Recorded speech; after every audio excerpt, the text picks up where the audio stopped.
So hello guys, magluluto ako ngayon ng ginataang bilo-bilo or binignit. So wala nga lang akong bilo-bilo. Nakalimutan kong bumili kanina eh.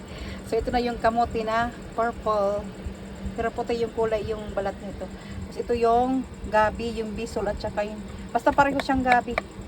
Kalimutan ko yung isa yung pangalan. Butik kasi sa amin eh. Hindi ko alam kung sa Tagalog.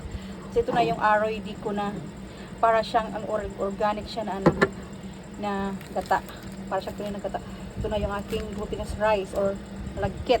So start tayo guys. Iluluto ko ito na to. Sa rice cooker na maluto kasi ano siya eh. Madali maluto. Lagyan natin ng sabaw, tubig para malaga siya. Ganyan lang karami. Okay na to. Yun guys, nakulo na siya. Check natin. Payin natin para maano siya dito. Tapos this time, maglagay ako ng brown sugar para matunaw siya. Yan lang muna.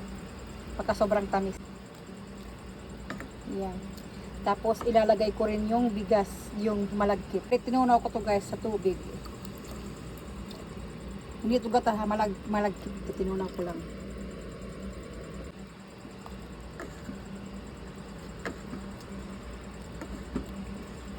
Takpan lang muna natin para maluto pa.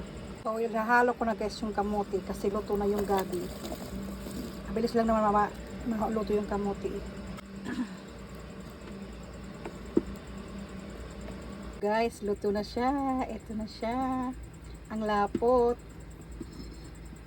Nadamihan ko ng pilit. Malagkit. Ayun. Kain po.